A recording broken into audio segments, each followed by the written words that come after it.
اعتزل ذكر الأغاني والغزل ሙስሊም ወንድሙ ላይ ካለው ሐቅ አንዱ ጀናዛውን መሸኘት ነው። ከጀናዛ ሸኘት ስነ ስርዓቶች አንዱ ሶላተል ጀናዛ መስገድ ነው። ለሟቹ ሶላተል ጀናዛ ውስጥ ደግሞ ለሟቹ ዱዓ ማድረግ የሶላቱ አካልና ግዴታም ጭምር ነው። ነብዩ ሰለላሁ ዐለይሂ ወሰለም ለሟች ጥርት አድርጋችሁ ዱዓ አድርጉለት ብለዋል። አስቦ ተጨንቆ ከልብ የመነጨ ዱዓ ሊደረግለት እንደሚገባ ይሄም በዲን የታዘዘ እንደሆነ የሚያሳይ ሐዲስ አለ። ለሟች በህይወት ያሉ ሰዎች መስፈርቱን አሟልተው ዱዓ ሲያደርጉለት በህይወት ያለ ማብላት ማጠጣቱ ከሚጠቅመው በላይ ዱዓው ይጠቅመዋል።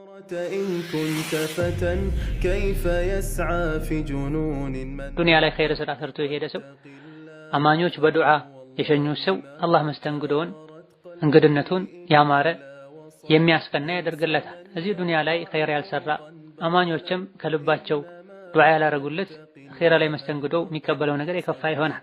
ወአውሲዕ ሙድኸለሁ መግቢያውን ሰፊ ያርግለት፣ መቃብሩን አስፋለት ማለት ነው። ከዛልክ ከዛ በኋላ ጀነት ላይ ሰፋፊ ቤቶችን ስጠው ማለት ነው። ነብዩ ሰለላሁ ዐለይሂ ወሰለም አንድ ጀናዛ ላይ ሲሰግዱ اللهم إن فلان ابن فلان في ذمتك وحبل جوارك فقه فتنة القبر وعذاب النار وأنت أهل الوفاء والحق فاغفر له وارحمه إنك أنت الغفور الرحيم እንዳሉም ተነግሯል። አላህ ሆይ እገሌ ባሪያህ في ذمتك በአንተ አማና በአንተ አደራ ስር ነው ያለው وحبل جوارك በቁርአንህ በሸሪዓህ እንደ ጸና ነው የሞተው በአንተ ጥበቃ ስር እንዲሆን እንፈልጋለን። وحبل جوارك ለሚለው ሁለቱም ትርጉሞች ተሰጥተዋል። ፈቂህ ፊትነተል ቀብሪ ከቀብር ፈተና ጠብቀው ጽናት ሰጠው ከአኺራ እሳት ስቃይም አድነው። ወአንተ አህሉል ወፋኢ ወልሐቂ አንተ የእውነት የቃል መሙላት ባለቤት ነህ። ካንተ የሚጠበቀው ይሄ ነው። አንተ ይሄን ነው የምታደርገው። ፈግፊር ለሁ ወርሐምሁ ማረው ይቅር በለው። ኢነከ አንተል ገፉሩ ረሒም አንተ ምህረተ ብዙ እዝነተ ብዙ የሆንክ ጌታ ነህ የሚል ትርጉም ያለው ዱዓ። ليس من يقطع طرقا بطلا إنما من يتقي الله. السلام عليكم ورحمة الله وبركاته. الحمد لله والصلاة والسلام على رسول الله وعلى آله وصحبه ومن والاه. أما بعد زاري بالله فقاد من مارو كصلاة الجنازة تكبر قاية يعزو ذكرنا دعاوة هنا.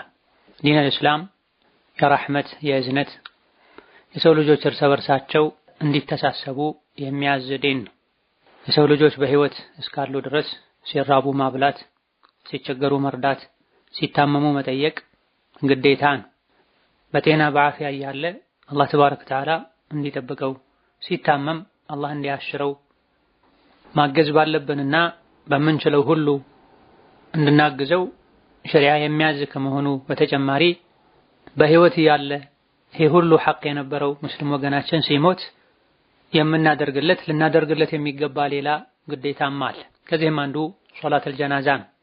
ከጀናዛው በፊት ማጠቡ፣ መገነዙ፣ በአግባቡ ቆፍሮ መቅበሩ ራሱን የቻለ ግዴታ ነው። ከዝክርና ዱዓ ጋር ግንኙነት ስለሌለው በፍቅህ ትምህርት ስለተዳሰሰ ወደዛ አንገባ። ጀናዛ ላይ መስገድ ፈርደል ኪፋያ ነው። አካባቢው ላይ ካሉ ሙስሊሞች ውስጥ የተወሰኑትን በግዴታነት ይመለከታል። ሁሉም ሶላተል ጀናዛን መስገድ ቢተው ወንጀለኞች ይሆናሉ። ሙስሊም ወንድሙ ላይ ካለው ሐቅ አንዱ ጀናዛውን መሸኘት ነው። ከጀናዛ ሸኘት ስነ ስርዓቶች አንዱ ሶላተል ጀናዛ መስገድ ነው። ለሟቹ ሶላተል ጀናዛ ውስጥ ደግሞ ለሟቹ ዱዓ ማድረግ የሶላቱ አካልና ግዴታም ጭምር ነው። ነብዩ ሰለላሁ ዐለይሂ ወሰለም ለሟች ጥርት አድርጋችሁ ዱዓ አድርጉለት ብለዋል። አስቦ ተጨንቆ ከልብ የመነጨ ዱዓ ሊደረግለት እንደሚገባ ይሄም በዲን የታዘዘ እንደሆነ የሚያሳይ ሐዲስ አለ። ለሟች በህይወት ያሉ ሰዎች መስፈርቱን አሟልተው ዱዓ ሲያደርጉለት በህይወት ያለ ማብላት ማጠጣቱ ከሚጠቅመው በላይ ዱዓው ይጠቅመዋል።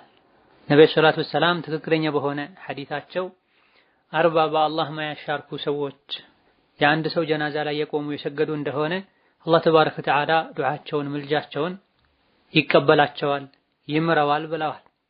ይህ በእንዲህ እንዳለ ሶላተል ጀናዛ በመስገድ በህይወት ያሉ ሰዎችም ይጠቀማሉ። ከሟቹ በተጨማሪ ጀናዛን መሸኘት፣ ጀናዛ ላይ መስገድ ጋራ የሚያካክል አጅሮችን እንደሚያስገኝ ነቢያችን ሰለላሁ ዐለይሂ ወሰለም ተናግረዋል። ይህ ከሆነ ታዲያ ሶላተል ጀናዛ ስንሰግድ ምን ብለን ነው ዱዓ የምናደርገው? የሶላተል ጀናዛ ዱዓና ዚክር ምንድነው? እያንዳንዱ አማኝ ሊያውቅ ይገባል። ብዙ ቦታ ላይ ሶላተል ጀናዛ እየተሰገደ ቁጭ የሚሉ ሰዎችን እናያለን። ሶላተል ጀናዛ አለ እየተባለ ጥለው የሚሄዱ ሰዎችን እናያለን። የገባቸው ደግሞ ሶላተል ጀናዛ ባለበት ተከታትለው ለመስገድ ጥረት ያደርጋል። ቸላ የሚሉ ሰዎች ለምንድን ነው ሶላተል ጀናዛ ማሰግዱት ሲባሉ የሚባለውን ዱዓ ዚክሩን አናውቀውም ይላል። ይሄ ትልቅ የሆነ ጉድለትና ከሳራ ነው። በአንድ በኩል ማቹን መጉዳት ነው፣ በሌላ በኩል ለራሳችን የምናገኘው አጅርም ጭምር እንዲቀርብን ማድረግ ነው። ሶላተል ጀናዛ ሲሰገድ የሚደረጉ የተለያዩ የዱዓ አይነቶች አሉ ከነብዩ የተገኙ። ከዚህም አንዱ ኢማሙ ሙስሊም ከዐውፍ ኢብኑ ማሊክ ረዲየላሁ ዐንሁ ባስተላለፉት ሐዲስ የተነገረው ነው። ዐውፍ ምን አሉ? ነብዩ ሰለላሁ ዐለይሂ ወሰለም የሆነ ሰው ጀናዛ ላይ የሰገዱ ካደረጉት ዱዓ የሚከተለውን ሐፍዣለሁ አሉ። اللهم اغفر له وارحمه وعافه واعف عنه وأكرم نزله ووسع مدخله واغسله بالماء والثلج والبرد ونقه من الخطايا كما نقيت الثوب الأبيض من الدنس وأبدله دارا خيرا من داره وأهلا خيرا من أهله وزوجا خيرا من زوجه وأدخله الجنة وأعذه من عذاب القبر ومن عذاب النار بلو دعاء سيادرقو سموهاتشو بدعاء بتام كمن مسدي የዱዓውን ጥቅም ከማወቄ የመጣ የሞትኩት እኔ በሆነ ብዬ ሁሉ ተመኘኋል። ነብዩ ይሄን ዱዓ ሊያደርጉላቸው اللهم اغفر له وارحمه አላህ ሆይ ሟችን ማረው እዘንለት፣ ወዓፊሂ ከአኺራ ከቀብር ከጀሃነም እሳት ቅጣት ጠብቀው፣ ወዕፉ ዐንሁ ወንጀሉንም ይቅር በለው፣ ወአክሪም ኑዙለሁ መስተንጉዶውን መግቢያውን አሳምርለት የአኺራውን፣ ወወሲዕ ሙድኸለሁ መቃብሩን መግቢያውንም ከዛ በኋላ የሚኖርበት የጀነት ቤቱንም ሰፊ አድርግለት በውሃ እንደዚሁ በተልጅና በበረድ ሁለቱም ከሰማይ የሚወርዱ የበረዶ አይነቶች ናቸው። በእነዚህ ነገሮች አጽዳው ጠበው። ወነቅህ ሚነል ኸጣያ ከወንጀል አጽዳው ከማ ነቀይተ الثوب الابيض ነጭ ልብስን እንዳጸዳኸው። አንዳንድ ዘገባዎች ከማ ينقى الثوب الابيض ተብሏል። ነጭ ልብስ ሲታጠብ እንደሚጸዳው እሱንም ከወንጀሉ አጽዳው። ወአብድልሁ ዳረን ኸይረን ሚን ዳሪሂ ከዱንያ ቤቱ የተሻለን ቤት ቀይርለት አኺራ ላይ። ወአህለን ኸይረን ሚን አህሊሂ ከቤተሰብም የተሻለ ቤተሰብን ያጫውትን ተካለት አኺራ ላይ። ወዘውጀን ኸይረን ሚን ዘውጂሂ ዱንያ ላይ ከነበረው የትዳር አጋሩ የተሻለን የትዳር አጋር ተካለት አኺራ ላይ። ወአድኺልሁል ጀነተ ጀነትን ማስገባው። ወአዒዙሁ ሚን ዐዛቢል ቀብሪ ከቀብር ቅጣትም ስቃይም ጠብቀው። ወሚን ዐዛቢን ናሪ ከአኺራ እሳት ስቃይም አድነው ጠብቀው ብለው ዱዓ አደረጉ ብለዋል። ይሄ እጅግ በጣም ትልቅ የሆነ ከሟቹ በስተቀር ስለሌላ ምንም ነገር ማይነሳበት የዱዓ አይነት ነው። አላህ ተባረከ ወተዓላ ይቅር እንዲለው ከአደጋዎች ሁሉ እንዲጠብቀው ከወንጀሉ ሙሉ እንዲያጸዳው አላህን የምንለምንበት የዱዓ አይነት ነው። ይሄም በኢማን የተገናኙ ሰዎች ከሞት በኋላም እንደሚተሳሰቡ አንዱ ለሌላኛው ተጨንቆ ዱዓ ማድረግ እንዳለበት የሚያሳይ ነው። ሶላተል ጀናዛ ላይ ዱዓ የሚደረገው ከሶስተኛው ተክቢራ በኋላ መጀመሪያ በልብ ሶላተል ጀናዛ እንደሆነ በመነየት በአፍ ምንም ሳይናገሩ ኢህራም ይደረጋል፣ ይነየታል። ከዛ አላሁ አክበር ይባላል። ከዛ ፋቲሃ ይቀራል። ከዛ ፋቲሃው እንዳለቀ ሱራ ቢቀራም ባይቀራም ችግር የለውም፣ ከአንዳንድ ሱሐቦች ተነግሯል። ከዛ በኋላ አላሁ አክበር ተብሎ ነቢ ላይ ሰላዋት እናወርዳለን። ከዛ በኋላ አላሁ አክበር ተብሎ የሶላተል ጀናዛ ዱዓ ይደረጋል። የተለያዩ ከነቢ ከሱሐቦች የተገኙ የሶላተል ጀናዛ የዱዓ አይነቶች አሉ። ከዚህ አንዱ ሶሒህ ሙስሊም የዘገቡት ቀደም ሲል ያነበብኩት ዱዓን اللهم اغفر له وارحمه አላህ ሆይ ይቅር በለው ወንጀሉን ደብቅለት ሰርዘለት፣ ወርሐምሁ ወንጀሉን ምረህ የራስህ ጉዳይ አትበለው፣ እዘንለት፣ አኺራውን አስተካክልለት፣ ረሕመትህን ስጠው ማለት። ኢግፊር ለሁ የሚለው ቃሉ ለወንድ ነው። ሟቹ ወንድ ሲሆን ሴት ስትሆን ኢግፊር ለሃ ይባላል ወይስ በዚህ ሆነው ዱዓ የሚደረገው? ሁለቱም ተብሏል።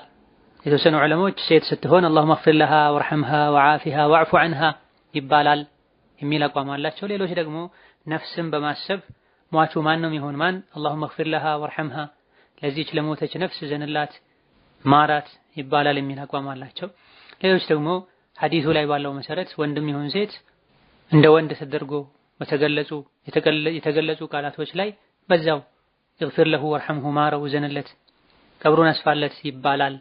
ይህ በሚባልበት ጊዜ ፊት ለፊት ያለው ወንድም ይሁን ሴት ታሳቢ የሚደረገው ሟቹ ነው። ለሟች ነው ዱዓ የተደረገ ያለው። ወንድም ይሁን ሴት ለሞተው አካል ምህረትህን ለግስ ተብሎ ነው ዱዓ የሚደረገው ብሏል። ሁሉም ያስኬዳል። በየጊዜው የሟችን ጾታ መንገር ግዴታ አይሆንም ማለት ነው። اللهم اغفر له وارحمه وعافه واعف عنه ማረው ይቅር በለው። وعافه ከአኺራ ቅጣት ከአደጋዎች ሁሉ ሰላም አድርገው። واعف عنه ወንጀሉንም ማረው ማራት ይቅር በለው። وأكرم نزله መግቢያውን መስተንግዶውን የተከበረ አድርግለት። እንግድነቱን አንተ በአማረ መልኩ ተቀበለው ማለት ነው። ከዱንያ ወጥቶ ወደ አኺራ እየሄደ ዱንያ ላይ ኸይር ስራ ሰርቶ የሄደ ሰው አማኞች በዱዓ የሸኙት ሰው አላህ መስተንግዶውን እንግድነቱን ያማረ የሚያስቀና ያደርግለታል። እዚህ ዱንያ ላይ ኸይር ያልሰራ አማኞችም ከልባቸው ዱዓ ያላረጉለት አኺራ ላይ መስተንግዶ የሚቀበለው ነገር የከፋ ይሆናል። ወአውሲዕ ሙድኸለሁ መግቢያውን ሰፊ ያርግለት፣ መቃብሩን አስፋለት ማለት ወከዛሊክ ከዛ በኋላ ጀነት ላይ ሰፋፊ ቤቶችን ስጠው ማለት። ወግሲልሁ ቢልማኢ ወተልጅ ወልበረድ እነዚህ ማጽጃ ነገሮች ናቸው። ውሃ፣ ተልጅ፣ የረጋ በረዶ፣ ወልበረድ ማለት ደግሞ የበረዶ ፍሬ ማለት ሲሆን እነዚህ ነገሮች የወንጀልን ግለት የሚያበርዱ ነገሮች ናቸው። ወንጀል ያቃጥላል። እነዚህ ነገሮች ደግሞ ካጠቡት ይቀዘቅዛል። ወከዛሊክ ተልጅና በረድ ካሁን ቀደም እንደተገለጸው የሰው እጅ ያልነካቸው ንጹህ ውሃዎች ናቸውና ይበልጥ ያጸዳሉ። በአንድ በኩል የወንጀልን ግለት ያበርዳሉ፣ በሌላ በኩል ከወንጀል በደንብ ያጸዳሉ። ወነቅሂ ሚነ ዙኑቢ ወልኸጣያ ከማ ዩነቀ ተውብ አልአብየድ ሚነ ደነስ በአንዳንድ ዘገባዎች ከማ ነቀይተ አተውብ አልአብየድ ተብሏል። ነጭ ቀለም ያላቸው ነገሮችን ንጹህ እንዳደረግከው እሱንም ከወንጀሉ ንጹህ አድርገው። ነጭ ልብስ ሲታጠብ በደንብ እንደሚጸዳው መጽዳቱ እንደሚረጋገጠው እሱንም ከወንጀሉ አጽዳው ይባላል። ወአብድልሁ ዳረን ኸይረን ሚን ዳሪሂ እዚህ ዱንያ ላይ ከነበረው ቤቱ የተሻለ ቤት ተካለት ጀነት ያስገባው ማለት ነው። ወአህለን ኸይረን ሚን አህሊሂ ወዘውጀን ኸይረን ሚን ዘውጂሂ ከቤተሰቡ የተሻለ ቤተሰብ ከትዳር አጋሩ የተሻለ የትዳር አጋር ጀነት ላይ ስጠው ማለት ነው። ከመልክም አንፃር ይሁን ከማንነትም አንፃር ይሁን ዱንያ ላይ ከነበረው የተሻለ የትዳር አጋር ስጠው ማለት ነው። ዱንያ ላይ ትዳር የነበራቸው በኢማን በአኽላቅ በመልካም ሁኔታ ኖረው በዛው የሞቱ ሳይፋቱ የሞቱ አኺራ ላይ እንደሚገናኙ ተነግሯል። ታዲያ ለምንድን ነው ዱዓው ላይ የተሻለ ስጠው የሚባለው? ዱንያ ላይ የነበረውን የትዳር አጋር ራሱን አኺራ ላይ የተሻለ ሆኖ እንዲገናኙ ማድረግ ማለት ነው። ትዳር ሳይዙ የሞቱ አኺራ ላይ ያማረን ትዳር ከዱንያ የተሻለን ትዳር ይስጣቸው ማለት ነው። ከዛ በኋላ አላህን ተባረከ ወተዓላ ማሹን ጀነት እንዲያስገባው ከእሳት ቅጣት ስጋ እንዲጠብቀው ዱዓ ይደረጋል። ዱዓው በጣም ትልቅ ዱዓ ከመሆኑ አንፃር ሐዲሱን ያስተላለፈው ሱሐቢ የሞትኩት እኔ በሆነና ይሄ ዱዓ የተደረገው ለኔ በሆነ ብለው ተመኝተዋል። ወከዛሊክ ሶላተል ጀናዛ ላይ ከነቢ ከተገኙ የዱዓ አይነቶች ሌላኛው ኢማም አህመድና ኢብኑ ማጃህ ሌሎችም ዘግበውት አልባኒና ሌሎችም የሐዲስ ሊቃውንት ሷሂህ ያሉት ሐዲስ ላይ የተነገረው ነው። አቡ ሁረይራ ረዲየላሁ ዐንሁ ወአርዳህ ነብዩ ሰለላሁ ዐለይሂ ወሰለም የሆነ ጀናዛ ላይ ሶላት እየሰገዱ اللهم اغفر لحينا وميتنا وشاهدنا وغائبنا وصغيرنا وكبيرنا وذكرنا وأنثانا اللهم من أحييته منا فأحيه على الإسلام ومن توفيته منا فتوفه على الإيمان اللهم لا تحرمنا أجره ولا تضلنا بعده ብለው ዱዓ አድርገዋል ብለዋል።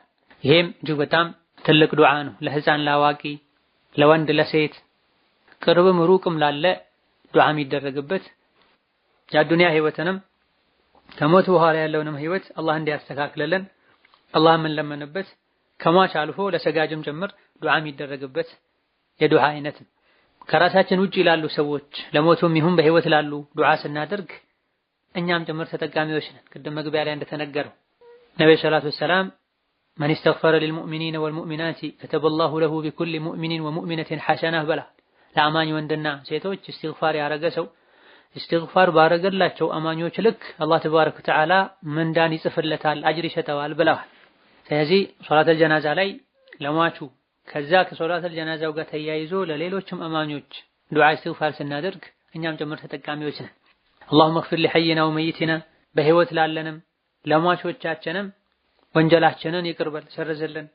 ወሻሂዲና ወጋኢቢና እዚህም ላለን ጀናዛው ላይ ለተሳተፈን ለመስለ ሶላት ለቆመን ሩቅም ላሉ አማኞች ባሮችህ ይቅርታ አድርግ ወንጀላቸውን ማር። ወሰጊሪና ወከቢሪና ለህፃንና ለአዋቂዎቻችንም ጭምር ይቅርታ አድርግ ወንጀላችንን ማር ወዘከሪና ወኡንሳና ለወንዶችም ለሴቶችም ይቅር በል ወንጀላችንን ማር اللهم نحيته منا فاحيه على الاسلام الله ሆይ ከኛ ውስጥ በህይወት የምታኖረውን ሰው በእስላም ላይ አኖርልን አንላንተ በመታዘዝ በመስገድ በመጾም ومن توفيته منا فتوفه على الايمان የምትገድለውን ደግሞ ኢማን ላይ አድርገህ በአንተ አምኖ በአኺራ አምኖ የሚሞት አድርገልን የሚል ሲሆን መጨረሻ ላይ اللهم لا تحرمنا اجره الله ሆይ ጀናዛው ላይ በመስገድ በመቅበር በማጠብ በመገነዝ የሚገኘውን አጅር لا تحرمنا አትንፈገን አትከልክለን አታበላሽብን ولا تضلنا بعده ከዚህ ሟች በኋላ እኛን አታጥምመን ከመንገድ እንድንወጣ አታድርገን በአንዳንድ ዘገባዎች ولا تفتنا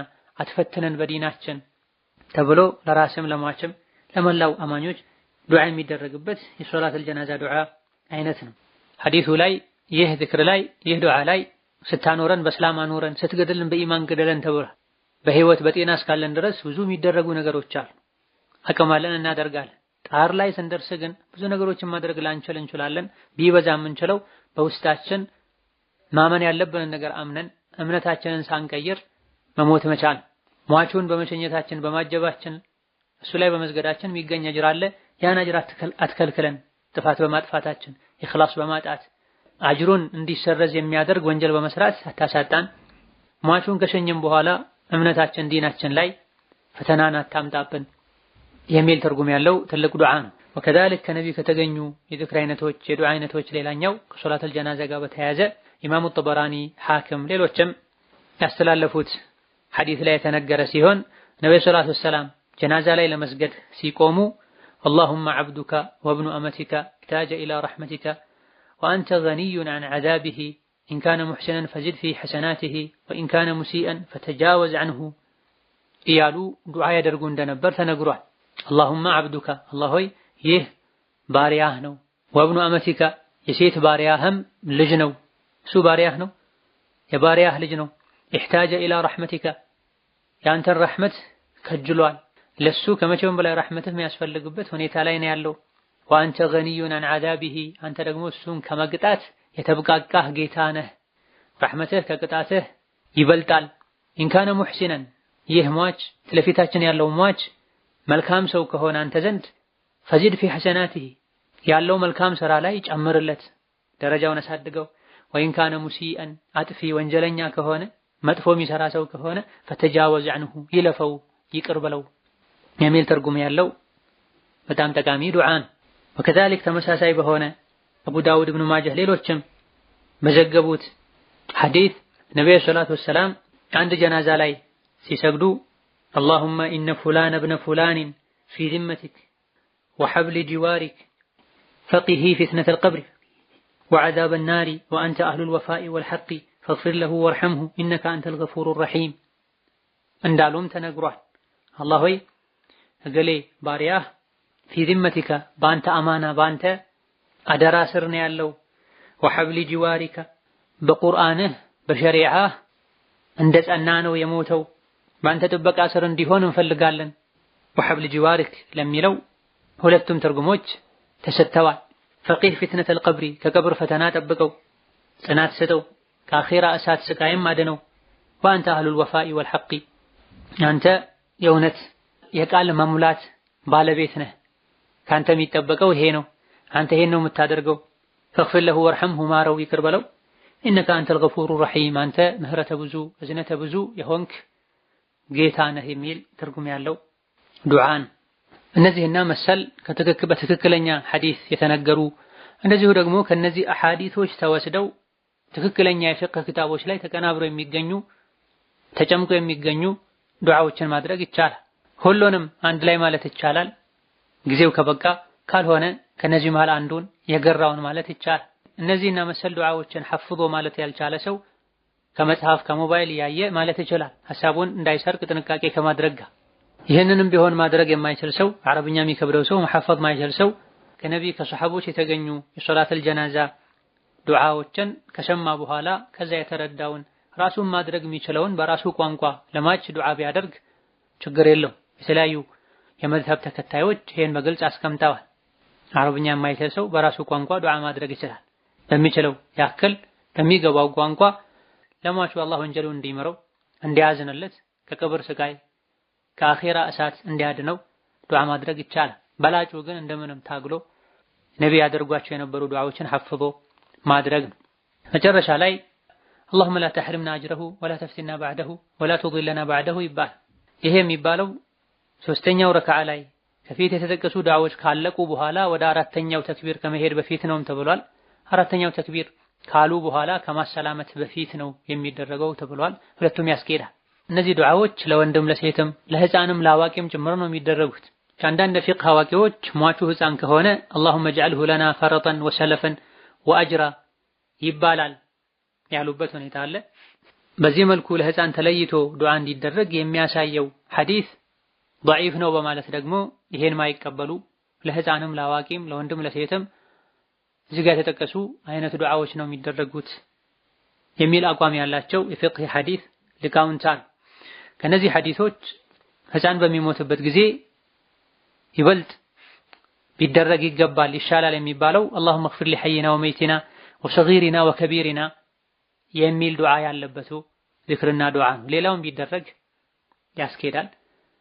እነዚሁ ደግሞ اللهم اجعله لنا سلفا وفرطا واجرا ለወላጆቹ አኺራ ላይ ሸፋዓ የሚሆን አድርገው ቀድሟቸው አኺራ ቦታ የሚያመቻች አድርገው የሚለውም ዱዓ ቢደረግ ችግር የለውም። ሐዲሱን ሷሂህ ነው ያሉ ፉቃሃዎች ስላሉ ከሶላተል ጀናዛ በኋላ በሚቀበርበት ጀናዛው በሚቀበርበት ጊዜ የሚደረጉ እንደዚሁ ለቀብር ዚያራ በምንሄድበት ጊዜ የሚባሉ ዚክርና ዱዓዎች አሉ። ጀናዛ ልክ ወደ መቃብር ወደ ለሕድ ሲገባ ቢስሚላሂ ወዐላ ሱነቲ ወይም ወዐላ ሚለቲ ረሱልላህ እንዲባል ነብዩ ሰለላሁ ዐለይሂ ወሰለም አዘዋል። ነብዩ ራሳቸው ጀናዛን ወደ መቃብር ሲያስገቡ ወደ ለሕድ ሲያስገቡ ቢስሚላህ ወዐላ ሱነቲ ረሱልላህ፣ በአንዳንድ ዘገባዎች ወዐላ ሚለቲ ረሱልላህ ይሉ እንደነበረም ተነግሯል። በአንዳንድ ዘገባዎች ደግሞ ጀናዛን ወደ መቃብር ስታስገቡ ይሄን ዚክር በሉ ብለው እንዳዘዙም ተነግሯል። በአላህ ስም እንቀብረዋለን እናስገባዋለን በረሱሉ ሰለላሁ ዐለይሂ ወሰለም ሱና መሰረት የሚል ትርጉም ያለው ዚክር ነው። ቀብር ካለቀ በኋላ እዛው መቃብሩ ጋር ቆሞ ኢስቲግፋር ማድረግም ሱናና ተወዳጅ ነው። ነብያችን ሰለላሁ ዐለይሂ ወሰለም ቀብረው ሲጨርሱ استغفሩ لأخيكم وسلوا له التثبيت فإنه الآن يسأل ይሉ ነበር። ለሟች ወገናችሁ ኢስቲግፋር አድርጉለት اللهم اغفر له وارحمه በሉ። አላህ ጽናት እንዲሰጠውም ዱዓ አድርጉለት አሁን እሱ ይጠየቃል ይሉ ነበርና ከተቀበረ በኋላ ከመቅበር ጋር ተያይዞ የተነገረው ወደ መቃብሩ ሲያስገቡ ቢስሚላህ ወዐላ ሚለቲ ረሱልላህ ማለት ቀብረው እንደጨረሱ ኢስቲግፋርና አላህ ምህረት እንዲያደርግለት ሲጠየቅም ጽናት እንዲሰጠው ዱዓ ማድረግ ብቻ እንጂ ሲቀበር ድምፁን ጆክ አድርጎ በጋራ ዚክር ማለት ከተቀበረ በኋላ ሊጠናቀቅ ሲል ያሲን መቅራት አህደና ለሁ ተዋበል ቁርአን ተዋበል ሶላዋት ማለት የለም። ከነብዩ ሰለላሁ ዐለይሂ ወሰለም አልተገኘም። ስለዚህ የተገኘውን ብቻ በትክክለኛ ሐዲስ የተነገረውን ብቻ ልናደርግ ከቢድዓ አዲስ ነገር ከመጨመር ልንጠነቀቅ ይገባናል። ታዲያ ብዙ ሰዎች ለምን ያደርጋሉ? እኛ ብዙ ሰዎችን ተከተሉ አልተባን፣ ነቢይን ሱሐቦችን ተከተሉ ነው የተባን። የሟች ቤተሰብን ማጽናናትም ሱናና ተወዳጅ ነው። የሟች ቤተሰብን ስናጽናና ልንለው የሚገባም ዚክርና ዱዓ ተነግሯል። የሟች ቤተሰብን ማጽናናት በሙስሊሞች መሃል መልካም ግንኙነት እንዲኖር መተዛዘን እንዲኖር የሚያደርግ ከመሆኑም በተጨማሪ ለሟች ቤተሰብ ብርታት ሊሆን ይችላል። ለሚያጽናናው መካል አጅር ያስገኛል። ኢብኑ ማጃህ ሌሎችም መዘገቡትና አልባኒ ሐሰን ሷሂህ ባሉት ሐዲስ ነብዩ ሰለላሁ ዐለይሂ ወሰለም ማ ሚን ሙእሚኒን ዩዐዚ አኻሁ ቢሙሲበትን ኢላ ከሳሁ አላሁ ሚን ሑለሊል ከራመቲ የውመል ቂያማ በላ። ማንኛውም ሙእምን ወንድሙን ወገኑን ሙሲባ አደጋ ደርሶበት ያጽናናው እንደሆነ አላህ ተባረከ ወተዓላ የቂያም ቀን የክብር ልብስን ያለብሰዋል ብላ። የሟች ቤተሰብን ስናጽናና ምንድነው የምንለው? ማንኛውንም እሱን ሊያጽናናው ይችላል፣ ሐዘኑን የቀልብ ስብራቱን ሊያስወግድለት ይችላል የምንለውን ቃል መጠቀም እንችላለን። ከነብዩ ሰለላሁ ዐለይሂ ወሰለም የተገኘውን ብንል ደግሞ የተሻለ ይሆናል። ነብዩ ሰለላሁ ዐለይሂ ወሰለም ኢነ ሊላሂ ማ አኸዘ ወለሁ ማ አዕጣ ወኩሉ ሸይን ዒንደሁ ቢአጀሊን ሙሰማ ፈልተስቢር ወልተሕተሲብ ያሉበት ሁኔታ አለ። ይህን ሐፍዞ ማለቱ የተሻለ ይሆናል። ኢነ ሊላሂ ማ አኸዘ አላህ የወሰደው በሙሉ የሱ ነው። ማንም ይሙት ማን አላህ ራሱ ነበር የፈጠረው። ወለሁ ማ አዕጣ በህይወት ያለ እኛ ዘንድ የቀረ ነገር በሙሉ አላህ የሰጠን ነገር በሙሉ የራሱ ነው። በፈለገበት ጊዜ መውሰድ ይችላል። ወኩሉ ሸይን ዒንደሁ ቢአጀሊን ሙሰማ ሁሉም ነገር አላህ ዘንድ ራሱን የቻለ የተገደበ ጊዜ አለው። ጊዜውን ሲያጠናቅቅ ማንኛውም ሰው ይሞታል፣ የማይሞት የለም። ፈልተስብር ወልተህተሲብ አደጋ ችግር ሙሲባ የደረሰበት ሰው ሶብር ያድርግ፣ ከጌታው ምንዳን ይጠብቅ። ወዳጁን አጥቶ የሰበረ ጀዛው ጀነት ይሆናል ተብሏል። ከዛልክ ሶብር አድርጉ፣ አላህ ጥሩ ጽናት ይስጣችሁ፣ ለሟቹ አላህ ይዘንለት፣ የተሻለ ይተካላችሁ ብሎ ዱዓ ማድረግም ይቻላል። መቃብር ዚያራ በሚደረግበት ጊዜም የሚደረጉ ዱዓዎች፣ ዝክሮች አሉ። ቀደም ሲል መግቢያ ላይ እንደተጠቀሰው እስላማዊ ትስስር ወንድማማችነት በህይወት እስካሉ ድረስ ብቻ የተገደበ አይደል። ትክክለኛ ጓደኛ ወዳጁን በሞት ካጣ በኋላም መልካምነቱ ትስስሩ አይቋረጥም። መቃብርን የሄደን እንድንዘይር ሸሪዓ አዟል። መቃብር የሚዘየረው እንደዚሁ ጓደኛን ለማስታወስ ስላዘኑ ብቻ አይደለም። ለሟችም ለሚዘየረው በህይወት ላለው አካልም በሚጠቅም መልኩ ነው እንድንዘይር ያዘዘው ሸሪዓ። ሊዘይር የሄደው አካል አኺራን አስታውሶ ቀልቡን አርጥቦ ይመጣል። ለሟች ወንድሙ ወገኑ ዱዓ በማድረጉም መላኢካ ለአንተም ብሎ ለራሱም ተጠቅሞ ይመለሳል።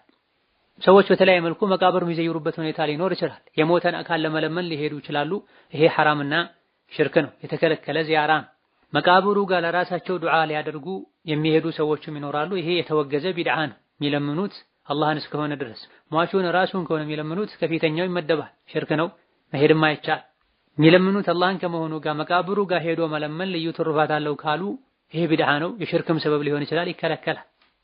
የሚዘይሩት ለሟች ዱዓ ለማድረግ ለራሱም ለመገሰጽና አኺራን አስታውሶ ለመመለስ ከሆነ ይሄ ይቻላል፣ ይወደዳል።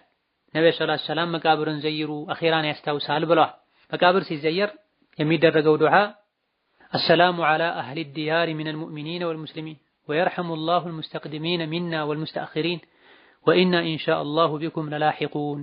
ሰላም እዚህ መንደር ላሉ ሙታኖች ይሁን፣ ለሙእሚኖች ለሙስሊሞች ኢማናቸው እምነታቸው ጠንካራ ለሆኑ አማኞችም ጉድለት ለነበረባቸው አማኞችም ጭምር። ወየርሐሙ ላሁ አልሙስተቅዲሚን ሚና ከኛ ውስጥ ቀድሞ ወደ አኺራ የሄዱትንም ወልሙስተአኺሪን ወደ ኋላ የቀሩትም የሆነ ቀን መሄዳቸው የማይቀር የሆኑትንም አላህ ይዘንላቸው። ወኢና ኢንሻአላሁ ቢኩም ለላሒቁን እኛ አላህ ካለ ወደ እናንተ የምንመጣንን ተከታዮቻችሁንን ይበልበላል። ይሄን ጅብሪል ለነብይ አስተምሯል። መቃብር ሲዘየር ይህ ዚክር ዱዓ እንዲባል ኢማም ሙስሊም እንደዘገቡት። ወከዛሊክ በሌላ ተመሳሳይ ሐዲስም አሰላሙ ዐለይኩም አህለ ዲያር ሚነል ሙእሚኒን ወልሙስሊሚን ወኢና ኢንሻአላሁ ለላሒቁን አስአሉላህ ለና ወለኩም አልዓፊያ ይሉ እንደነበረ ነብይ ተነግሯል። ሁለቱም ዱዓዎች ተቀራራቢ ናቸው። መጨረሻው ላይ አስአሉላህ ለና ወለኩም አልዓፊያ ለኛም ለናንተም አላህን ሰላም እንጠይቀዋለን። እናንተ ከቀብር ስቃይ ከኺራ እሳት እኛ ዱንያ ላይ ከመፈተን ዲንን ከመልቀቅ ወደ እናንተ ስንመጣም አኺራችን ከመበላሸት በአላህ እንጠበቃለን፣ አፊያን ሰላምን እንጠይቀዋለን የሚል ትርጉም ያለው መልእክት ያለው ዱዓ። ስለዚህ መቃብርን ስንዘይር ይሄን ዱዓ ሐፍዘን ልናደርግ ይገባናል። መቃብር ጋር ሄዶ ትርፍ ቃል መናገር፣ መሳቅ፣ መቀለድ፣ ፎቶ መነሳት፣ መቃብር ላይ መቆም ልንጠነቀቀው ልንርቀው የሚገባ ተግባር። هذا بالله التوفيق። የዛሬ ደርሳችን በዚህ ያበቃል። ወሰላሙ አለይኩም ወራህመቱላሂ ወበረካቱ።